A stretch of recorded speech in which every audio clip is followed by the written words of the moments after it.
does it mean? Well, Dorothy Rhau joins us in studio, and she is the winner of Comedian of the Year from the Black Entertainment Awards. Welcome to the show. Well, thank you very much for having me. When I read the good news, I was so thrilled for you, and you even brought your award here. Yes, Best Entertainer of the Year, Toronto. Thank you so much.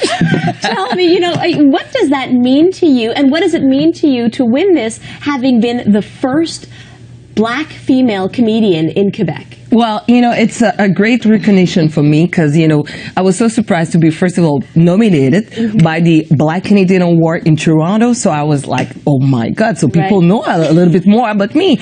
And then they asked me to co-host also the event. So I was more thrilled because, my mother tongue is French. So I say, well, you know what? I'm going to take the challenge.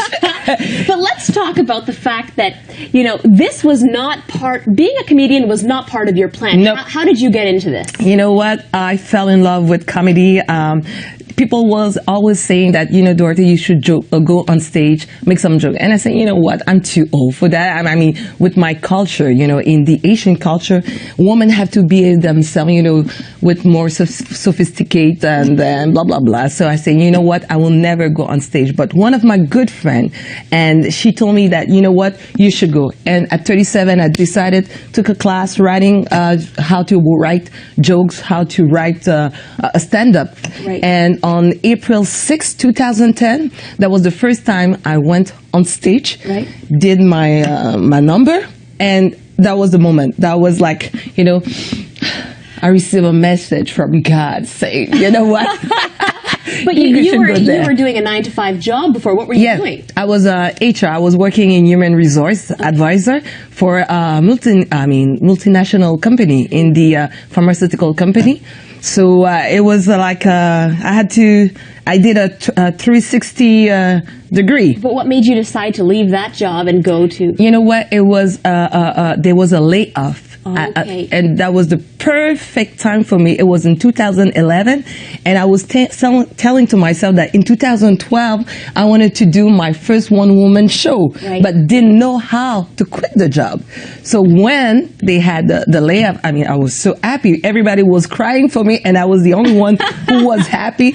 Took my package and said, you know what? That's the best thing that could happen to me. Right. So, but with this prominent role now, with your award, what is the message? What is the end goal with your stand-up comedy? What message do you want to send to people? The message I wanted to say to people is we all have a place to take.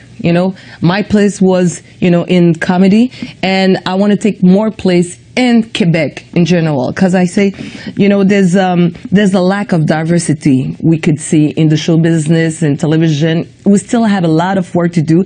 I was born here in Canada, but for me, it's important to have a huge, to have that Montreal, TV could be a representative of the diversity of Montreal. So for me, it's, I'm trying to open some doors for others beside me. Because, to be the first Black woman in Quebec, yes, it's an honor. But I don't want to say that in 5 years or 2 years, I will be still the only one. You want there to be more of you. Exactly, more of me, but Asian people, Latino people, all of group of, from all different cultural backgrounds. Well, you're certainly paving the way. What has been one of the highlights? Because I know you've been performing in Haiti. Yes. Tell us about the highlights. The first one was in December. I was invited by Florence Jean-Louis Dupuis. She invited me. She said, Dorothy, we're doing a show, Stand-Up Ladies, with other comedian, Christina Guérin. Oh, you can see the picture. That was the third one, the third representation, and we were invited by the president of Haiti. So it was with, all the group. You can see the Première Dame of Haiti, Myriam Charles, Christina Guérin, Gaël Bien-Aimé, all of group of great comedians, actually, that will come this summer in Montreal. So it was a great honor for me. And, even though for once, when I received the award, I was so surprised I received a tweet from the Prime Minister. Oh, you received a tweet from the Prime Minister? Wow, yes. Great. And it touched me because, it's, again, recognition from my people, from, people where, I'm origin from Haiti. So for me, it was... it meant a lot. if it meant a lot, yes, a lot. And Dorothy, when you received this award, you quoted Maya Angelou. Yes. What was the quote? She said, when you receive, you give. And, you know, I received this award and, you know, I'm injured now. Mm-hmm. And I was playing basketball for a non-profit organization, Pour 3 Points. And that's how you received the injury. Exactly.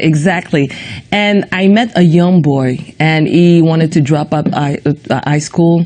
And I said to myself, you know what? And I said to all the people that I will give back this trophy to him, this award to him. But at the end of the award, while I was sitting, waiting for the cab, for the taxi, a beautiful black woman came to me with a cane. And she said, you know what? You deserve it, this award. Oh, wow. You've been through many things, and that means a lot for you. So keep it for you and make another one for this little boy and put something that will come from your art.